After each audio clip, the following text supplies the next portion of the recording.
Le matin où ils m'ont laissé sortir du centre de rééducation des Tilleuls, j'y avais exactement 40 € dans mon portefeuille, un sac en plastique contenant les vêtements que je portais à mon arrivée à l'hôpital 6 semaines plus tôt, et un téléphone qui sonnait dans le vide.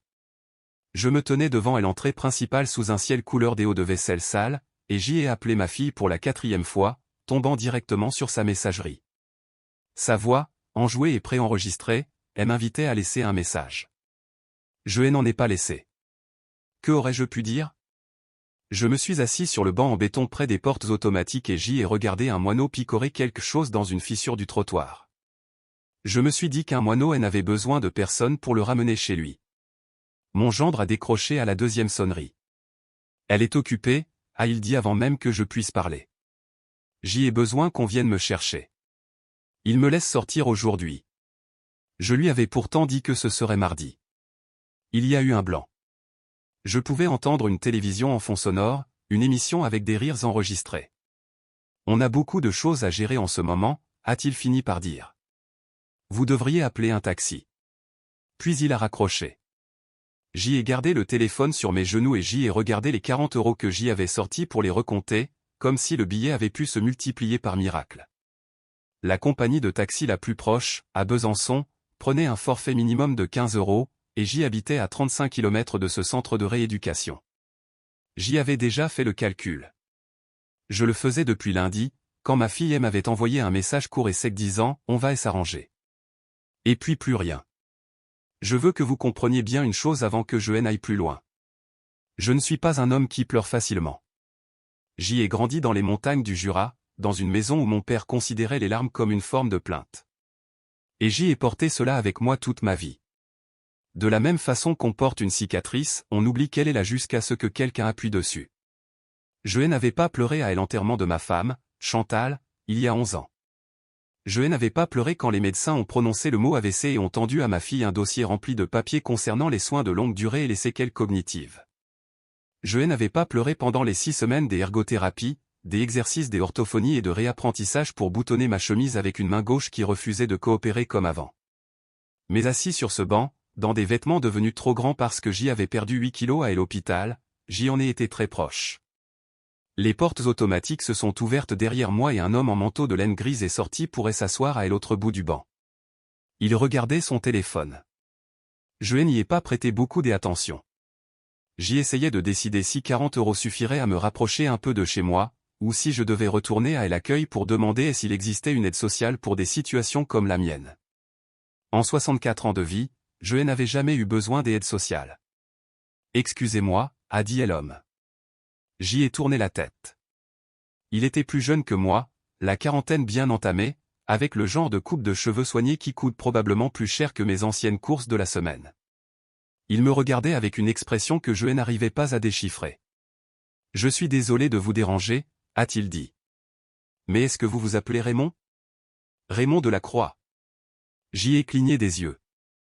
C'est bien moi. Il s'est levé du banc. J'y ai remarqué que ses mains tremblaient légèrement. Ce genre de tremblement qui trahit quelqu'un faisant de gros efforts pour garder son sang-froid.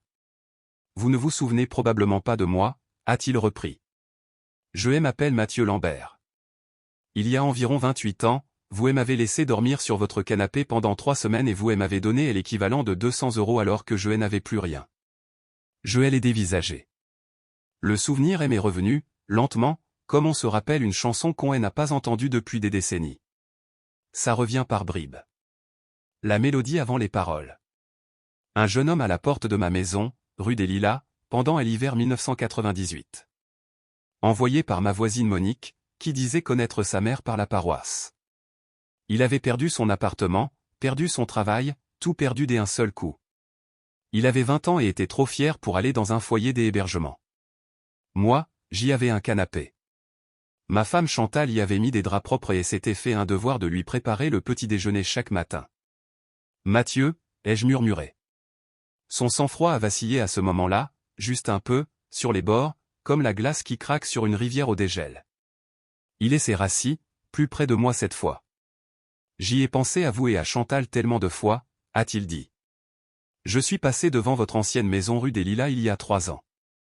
Quelqu'un d'autre y vit maintenant. J'y ai cherché à vous recontacter, mais je n'ai jamais trouvé votre nouvelle adresse. On a déménagé après le décès de Chantal, lui ai-je répondu. Je suis installé sur la route départementale depuis une dizaine d'années. Il a hoché la tête. Il est resté silencieux un instant. Puis il a regardé mon sac en plastique, mes vêtements trop larges, et les 40 € que je tenais toujours à la main parce que j'y avais oublié de les ranger. Que est-ce qui se passe? A-t-il demandé doucement. De la façon dont on pose une question quand on se doute que la réponse sera douloureuse. J'y ai failli ne rien dire. Je n'ai pas l'habitude de répondre honnêtement à ce genre de questions. Mais il y avait quelque chose dans le fait d'être assis sur ce banc en béton, dans ces vêtements immenses, avec mes 40 € et ce téléphone muet. Quelque chose qui avait consumé tout et l'espace où résidait habituellement ma fierté. Alors je lui ai tout raconté. L'AVC, le réveil sur le carrelage de ma cuisine sans savoir depuis combien de temps j'y étais, les pompiers, les urgences, le caillot sanguin et l'opération. Et puis les longues semaines au tilleul à réapprendre à marcher droit et à formuler des phrases dans le bon ordre. Je lui ai parlé de ma fille, de son attention des premiers jours à l'hôpital, quand elle organisait tout et prenait les décisions, et de la façon dont cette attention s'était effilochée au fil des semaines, comme un vieux pull qui bouloche et se décolore. Je ne lui ai pas encore parlé de mon gendre. Il y a des choses qu'il faut dire dans l'ordre, ou ne pas dire du tout. Mathieu Lambert a tout écouté sans m'interrompre. Quand j'y ai fini, il est resté silencieux un moment. « Vous avez un endroit où dormir ce soir » a-t-il demandé. « Chez moi » ai-je répondu. « Il faut juste que j'y aille. Je vous y emmène. Vous n'êtes pas obligé de faire ça pour moi. » Raymond, a-t-il prononcé mon prénom de la même façon que ma femme le faisait quand j'y étais inutilement têtu. « S'il vous plaît, laissez-moi vous y conduire. » Il conduisait une voiture très propre et très silencieuse. Le genre de voiture qui roule avec une telle douceur qu'on en oublie qu'on est en mouvement. Je regardais par la fenêtre les collines du Doubs, qui prenaient cet aspect typique de novembre, quand les dernières feuilles sont tombées et que les crêtes ressemblent à des échines des animaux endormis sous le ciel gris. J'y avais toujours aimé cette région. Chantal et moi avions quitté Lons-le-Saunier pour venir nous installer ici quand notre fille avait 7 ans, parce que nous voulions qu'elle grandisse avec de l'espace pour courir. « Que faites-vous dans la vie » ai-je demandé à Mathieu. Je venais de réaliser que j'y avais parlé de moi pendant 20 minutes sans lui poser la moindre question. « Je suis avocat » a-t-il répondu. Principalement en droit des successions, gestion de patrimoine, mise sous protection, ce genre de choses. Il a souri légèrement. J'y ai utilisé votre argent pour payer mes frais d'inscription à l'université et ma carte de bus pour m'y rendre. J'y ai laissé cette information faire son chemin en moi. Chantal aurait été heureuse de l'apprendre, ai-je dit. Il aime à jeter un regard. Je suis navré qu'elle ne soit plus là. Quand nous nous sommes garés devant ma maison sur la départementale, Mathieu est sorti de la voiture avec moi. Il a monté les marches du Porsche et a patienté pendant que je cherchais ma clé, ma main gauche maladroite luttant avec des gestes qu'elle maîtrisait autrefois sans y penser. Et quand j'y ai poussé la porte, l'odeur de la maison m'a frappé d'une manière inattendue. Une odeur de renfermé, d'air vicié, imprégnée de l'absence de Chantal, comme une pièce qui conserve le froid quand le chauffage est coupé. J'y avais demandé à ma fille de passer vérifier la maison. Je lui avais demandé 3 fois. De toute évidence, elle était restée fermée depuis mon AVC. Il y avait du courrier éparpillé sur le sol sous la fente de la porte. 6 semaines de courrier.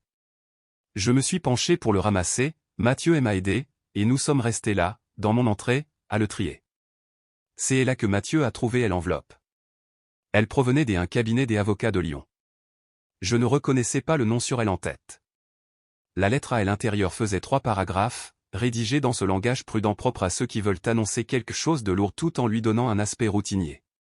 Le cœur du message était le suivant, ma maison était en cours d'évaluation en tant qu'actif potentiel pour financer un placement en EHPAD, et ma personne de confiance désignée, ma fille, avait entamé des démarches préliminaires pour une mise sous tutelle. Je l'ai lu 2 fois, puis je l'ai tendu à Mathieu. Il l'a lu une seule fois. Son expression n'a pas changé, mais quelque chose dans la nature de son calme s'est modifié.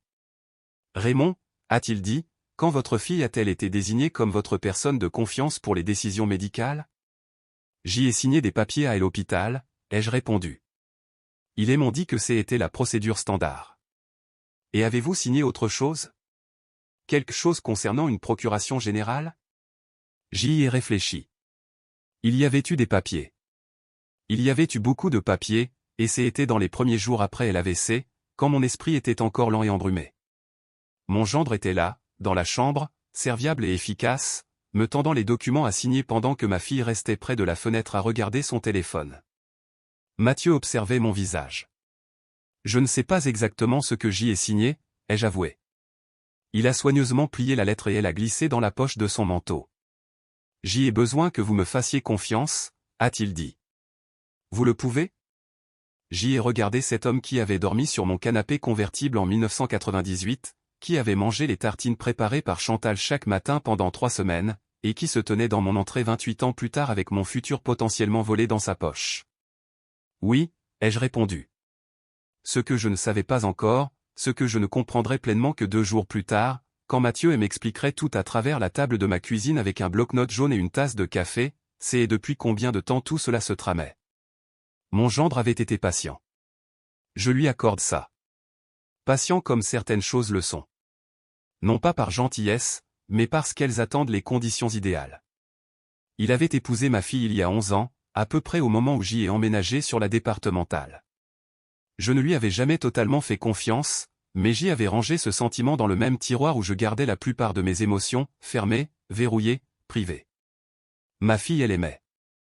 Il était charmant, à la manière des hommes qui utilisent le charme comme un outil plutôt que comme une qualité humaine.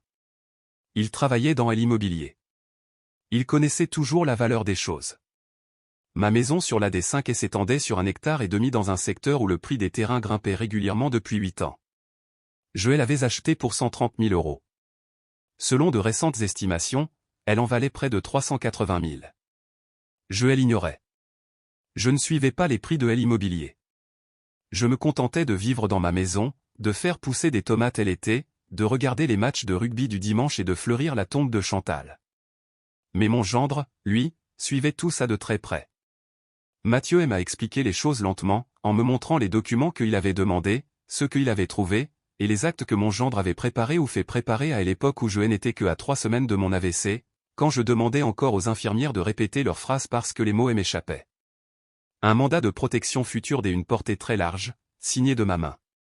Une signature qui ressemblait encore à la mienne, même si ma main ne fonctionnait plus tout à fait correctement. Cela lui donne une autorité considérable sur vos décisions financières, m'a expliqué Mathieu. Mais ce n'est pas inattaquable.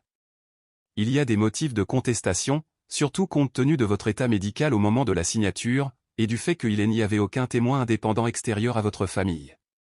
Je suis resté assis devant mon café qui refroidissait. Ma fille, ai-je demandé, est-ce qu'elle sait ce que tout cela implique? Mathieu est resté silencieux un instant. Dans ce silence, j'y ai entendu tout ce qu'il ne disait pas. Je pense, a-t-il répondu avec prudence, que certaines personnes qui aiment quelqu'un dans le cadre d'un mariage compliqué en savent beaucoup moins qu'elles ne le croient. J'y avais regardé ma fille aimer mon gendre pendant 11 ans. Je l'avais regardé devenir peu à peu quelqu'un qui demandait son avis avant d'accepter quoi que ce soit. Quelqu'un qui s'excusait pour des opinions qu'elle n'avait même pas encore totalement exprimées. Quelqu'un qui, quand je l'appelais le dimanche soir, semblait toujours parler sur un ton légèrement plus bas, comme si on avait baissé le volume de sa propre personnalité. Je m'étais dit que ça ne me regardait pas. Je m'étais convaincu qu'elle était heureuse.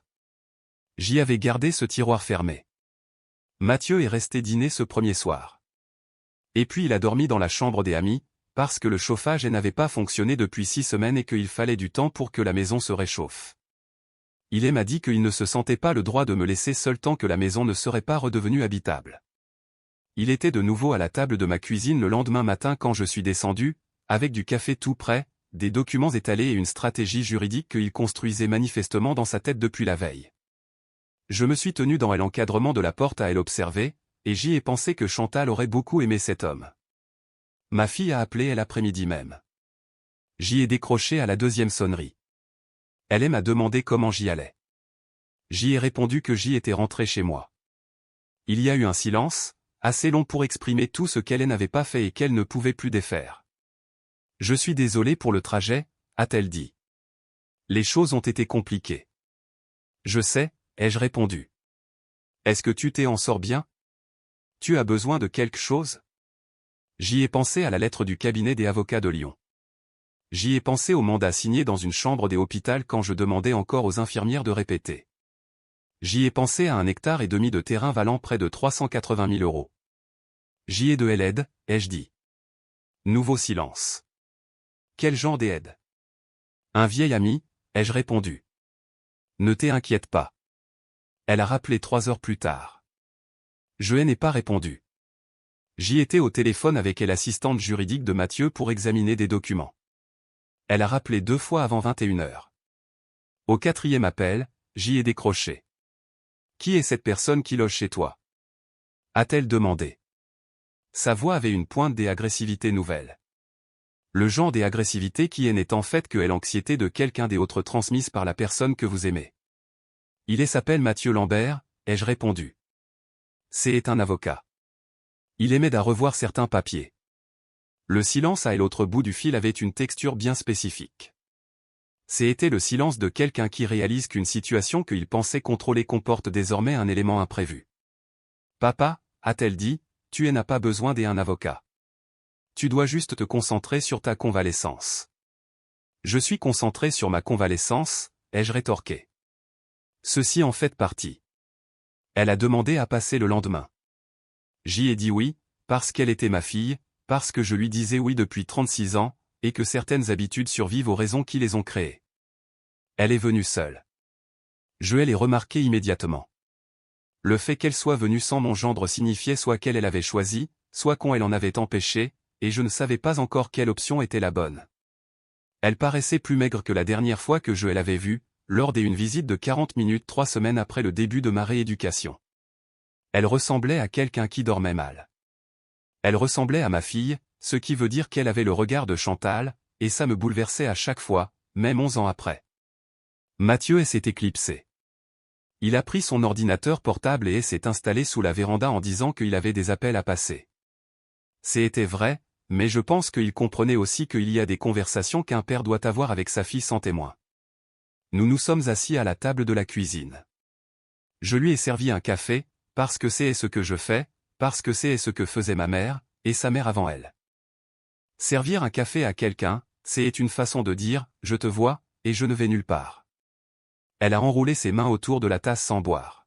« Je veux t'expliquer » a-t-elle commencé. « D'accord, ai-je dit. » Elle a parlé pendant longtemps. Les mots sortaient comme ils sortent chez les gens qui les ont retenus trop longtemps. Pas de façon fluide, mais par morceaux qui se chevauchaient, revenant parfois en arrière pour clarifier ce qu'elle avait dit 2 minutes plus tôt. Elle a parlé des semaines qui ont suivi mon AVC, de la peur, de la vitesse à laquelle tout s'était enchaîné. Elle a parlé de mon gendre, de la façon dont il avait pris le relais, géré les choses, et à quel point cela avait été un soulagement, ces premiers jours, d'avoir quelqu'un qui savait quoi faire avec la paperasse, les appels téléphoniques et les assurances. Elle n'avait pas, a-t-elle avoué, lu tout ce qu'elle avait signé. Elle lui avait fait confiance pour le faire. Elle n'avait pas, a-t-elle ajouté, pleinement compris ce que impliquait le mandat de protection future. Et elle ignorait l'existence de la lettre du cabinet lyonnais. Je regardais son visage pendant qu'elle disait ces choses. Je suis son père. Je connais son visage depuis qu'elle n'était qu'un nourrisson rouge et hurlant. Je sais quand elle ment, et je sais quand elle dit la vérité. Elle ne mentait pas. Elle était quelque chose de plus complexe qu'une menteuse. Elle était une personne qui avait aimé quelqu'un pendant 11 ans et construit toute son identité autour de cet amour. Et elle était assise en face de moi, dans la cuisine de ses parents, commençant à percevoir clairement l'architecture de cet amour pour la première fois. Et ce qu'elle voyait elle effrayait. Il m'a dit que la lettre de l'avocat était une procédure de routine, a-t-elle dit. Il a dit que chaque famille avec un parent âgé confronté à des problèmes médicaux devait envisager toutes les options. J'y ai 64 ans, ai-je rappelé. J'y ai eu un AVC. Je ne suis pas sénile. Elle a tressailli. Non pas à cause du mot, mais à cause de la prise de conscience. Je sais, papa. Tu n'es pas âgé. Quelque chose a changé sur son visage à cet instant, et pendant une seconde, elle a presque souri. Et dans ce presque sourire, j'y ai revu la petite fille qui montait sur mes épaules à la fête foraine du village, qui se disputait avec moi pour savoir qui du stade toulousain ou de Clermont était la meilleure équipe, et qui m'appelait à 23 heures juste pour me lire une blague vue sur Internet. Je sais, a-t-elle répété doucement. Mathieu est rentré au bout d'1 heure. Ma fille lui a serré la main et elle a regardé avec elle l'expression prudente de quelqu'un qui recalibre sa vision du monde. Il lui a expliqué ce qu'il avait découvert dans les documents, sans aucun commentaire personnel, juste les faits, avec le langage neutre et précis d'un homme qui a passé 20 ans dans les tribunaux et qui connaît la différence entre ce qu'est réellement une chose et la façon dont quelqu'un essaie de la nommer. Elle a posé des questions. De bonnes questions. Le genre de questions qui me prouvaient qu'elle était quelqu'un qui, une fois en possession de toutes les informations, pouvait réfléchir très clairement. Je le savais déjà. Joël avait su, puis Joël avait regardé être lentement et silencieusement étouffée pendant 11 ans. Et la voir redevenir elle-même sous mes yeux a été l'une des plus belles choses à laquelle j'y ai assisté depuis très longtemps. Mon gendre a appelé 3 fois pendant cette réunion. Elle n'a pas décroché. Ce qui a suivi n'a pas été un événement dramatique unique. Ce fut une série de petites choses et s'accumulant comme la neige, de façon imperceptible au début, puis indéniable. Mathieu a déposé un recours pour contester la procuration générale pour altération du discernement au moment de la signature et abus de faiblesse. Au cours de ses recherches, il a trouvé des autres éléments. Une demande de second prêt hypothécaire sur ma propriété faite à mon insu. Un notaire que mon gendre avait utilisé pour 3 transactions précédentes et qui faisait l'objet d'une plainte disciplinaire dans le Rhône. Il a découvert que le cabinet de Lyon, dont la lettre était arrivée chez moi, n'était pas un cabinet spécialisé dans le droit des seniors, mais un cabinet spécialisé dans les transferts de propriété, qui avait géré 2 affaires pour mon gendre au cours des 4 dernières années. Rien de tout cela n'était vraiment caché. C'était le genre de choses parfaitement visibles pour quelqu'un qui sait où chercher, et parfaitement invisible pour quelqu'un qui fait aveuglément confiance à la personne qui se tient entre lui et les documents. Ma fille a emménagé dans la chambre des amis 2 semaines après cette réunion dans la cuisine. Elle m'a dit que c'était temporaire, le temps de tirer les choses au clair. Je lui ai dit qu'elle pouvait rester aussi longtemps qu'elle en aurait besoin. J'y ai préparé la chambre des amis avec des draps propres, ce que ma mère m'avait appris et que Chantal avait perfectionné, ce qui est, je crois, l'une des expressions des amours les plus concrètes dont un être humain soit capable. Des draps propres dans une chambre ordonnée, pour dire, tu es la bienvenue ici, et tu es en sécurité. Mon gendre m'a appelé une fois pendant cette période. L'appel a duré 4 minutes. Il a été mesuré au début, puis beaucoup moins. Il a utilisé le mot ingrat, ce que j'y ai trouvé intéressant au vu de ce qui s'était réellement passé. Il a dit que j'y avais monté ma fille contre lui. Je lui ai répondu que ce que j'y avais fait, c'était simplement m'assurer qu'elle ait toutes les informations en main. Il a affirmé que Mathieu Lambert n'était pas un ami de la famille, mais un opportuniste qui manipulait un vieil homme vulnérable pour s'accaparer un futur héritage. J'y ai réfléchi un instant. Puis j'y ai dit, Mathieu Lambert a fait 35 km pour venir me chercher dans un centre de rééducation parce qu'il y a près de 30 ans, je l'ai laissé dormir sur mon canapé pendant 3 semaines. Faites-en ce que vous voulez. Il a raccroché.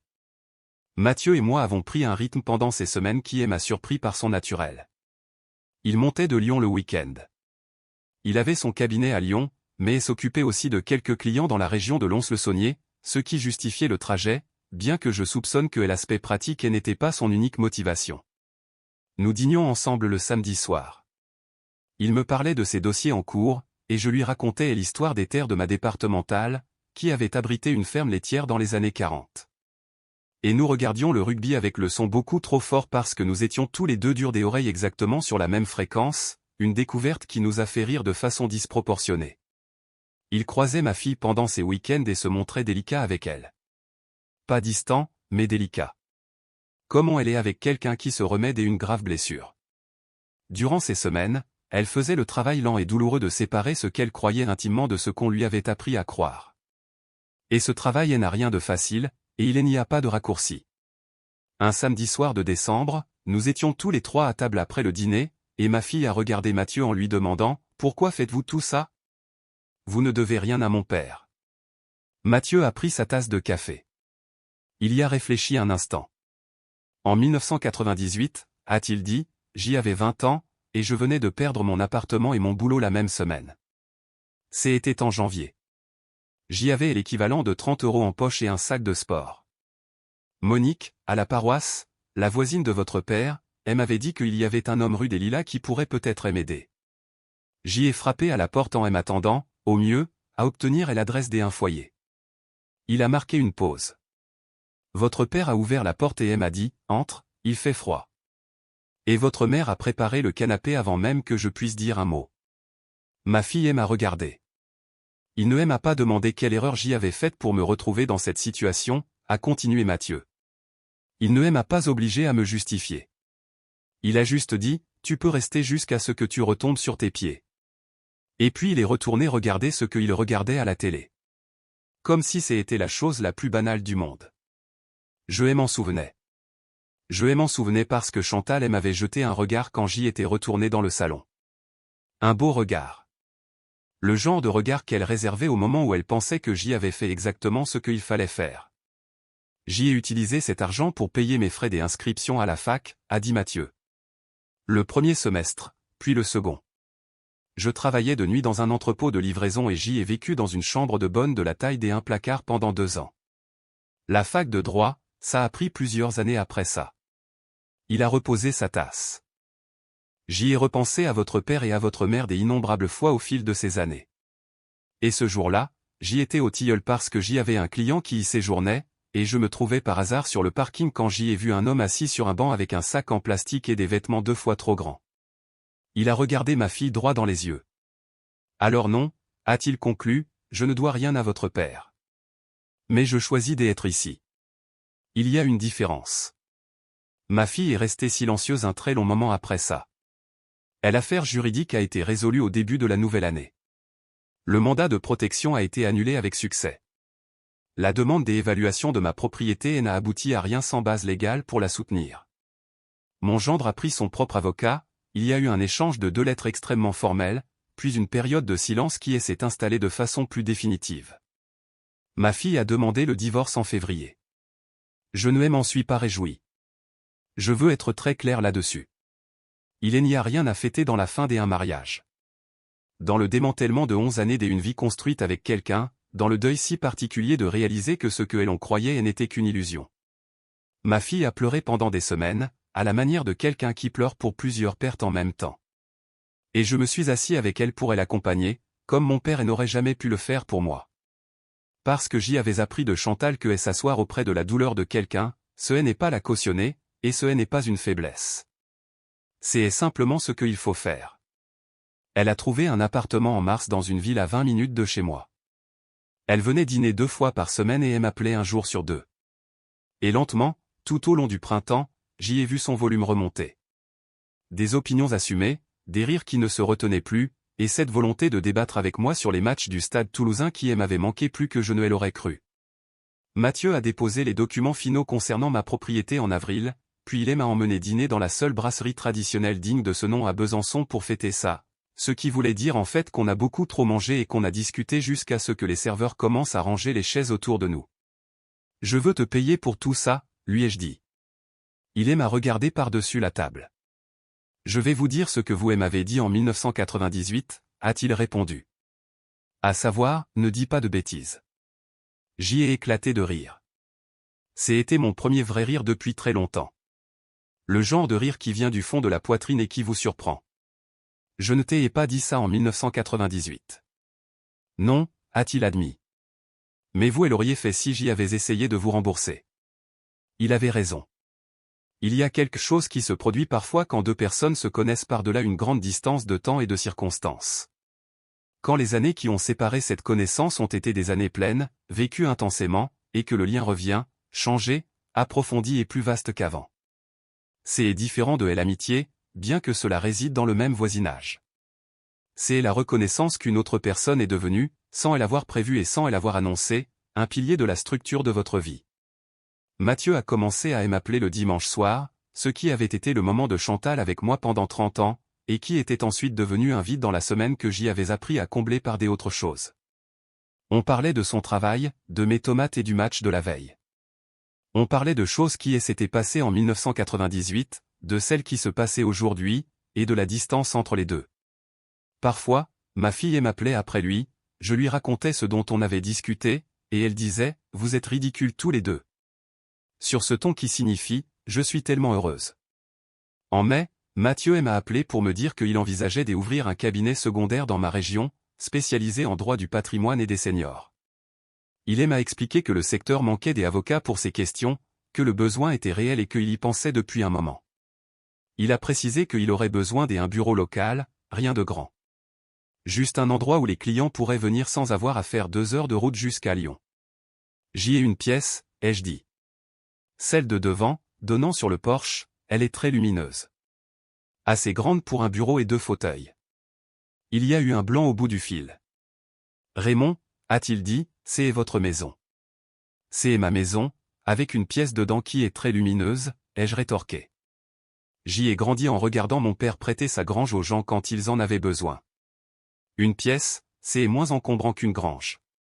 Il est resté silencieux un instant. Vous êtes véritablement impossible, a-t-il soufflé. Prends la pièce, ai-je conclu. Il a pris la pièce. Avant elle était, il y avait une modeste plaque à l'entrée de mon allée. Et 2 fois par semaine, un petit défilé de gens passait mon portail. Des couples de personnes âgées tirées à 4 épingles, des autres en vêtements de travail, et parfois des gens plus jeunes, à l'air inquiets, le genre de personnes qui viennent de perdre un parent et découvrent que le deuil s'accompagne de paperasse.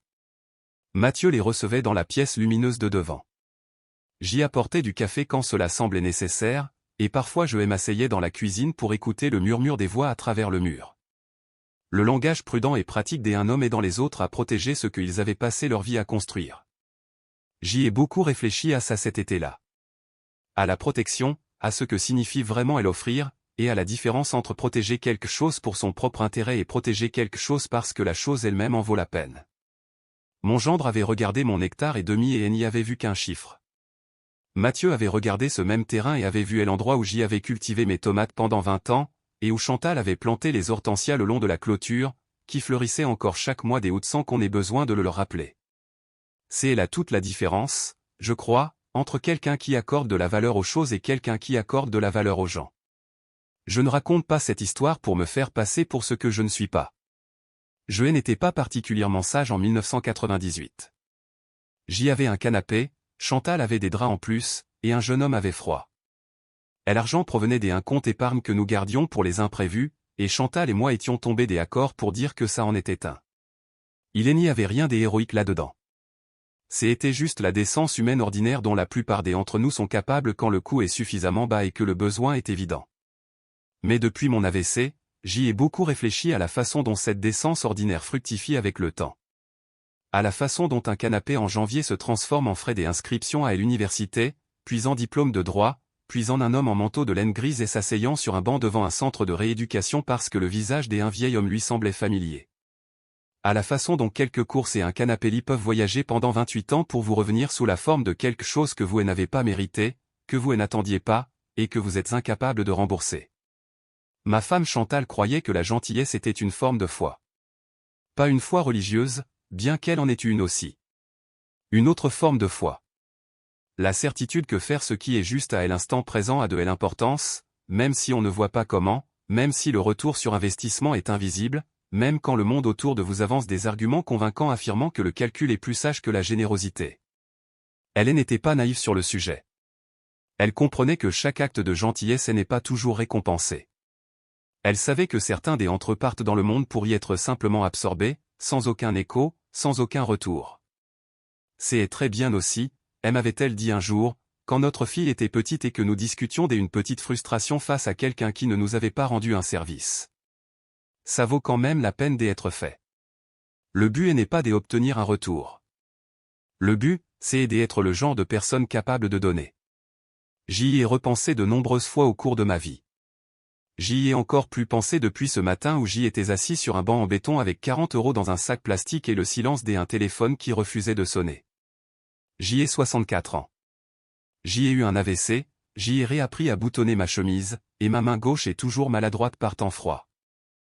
J'y ai 1,5 hectare de terre qui m'appartient, et une pièce lumineuse à l'avant de ma maison où, 2 fois par semaine, des gens viennent parler de ce qu'ils veulent protéger.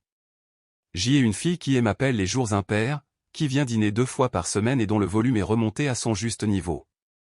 J'y ai un homme nommé Mathieu Lambert qui m'appelle le dimanche soir, qui se chamaille avec moi sur le rugby, et qui a fait 35 km pour venir me chercher dans un centre de rééducation parce qu'il y a près de 30 ans, je lui ai dit, entre, il fait froid. Je n'ai plus Chantal. Son absence est définitive. Et j'y ai fait la paix avec ça, de la même façon qu'on fait la paix avec la perte d'un membre. Non pas en prétendant que ce membre est toujours là, mais en apprenant à avancer dans le monde en tant que la personne qu'on est devenue, intégrant la forme de ce qui a été perdu. Mais J est une famille de cœur, dont J est décidé qu'elle n'est pas inférieure à la famille de sang, elle est simplement différente. Une famille construite non pas par le hasard de la naissance, mais par l'accumulation de choix, petits et grands, faits au fil des années. Le choix d'ouvrir une porte en janvier. Le choix de préparer un canapé avec des draps propres. Le choix de s'asseoir à une table de cuisine avec un bloc-notes jaune et de ne pas partir tant que le problème n'est pas résolu. Le choix de mettre votre nom sur une plaque au bout de l'allée de quelqu'un parce que la région manque des avocats et que le besoin est réel. Et aussi parce que vous n'êtes pas tout à fait prêt à être à 35 km de l'homme qui vous a appris, sans même chercher à vous donner de leçons, à quoi ressemble une personne qui décide simplement d'être décente. Ma fille m'a demandé récemment ce que je voudrais que les gens retiennent de tout cela. Elle était en train d'écrire, ce qui est une nouvelle occupation pour elle. Un autre volume qui remonte. J'y ai réfléchi plus longtemps qu'elle ne l'aurait cru. Dis-leur que ça n'a pas besoin d'être un geste immense, lui ai-je répondu. Dis-leur que ce qu'on fait n'a pas besoin d'être spectaculaire. Un canapé, quelques billets, un repas chaud le matin. Dis-leur que ce sont les petites choses qui voyagent le plus loin, parce que ce sont elles que les gens arrivent à porter. Elle l'a noté.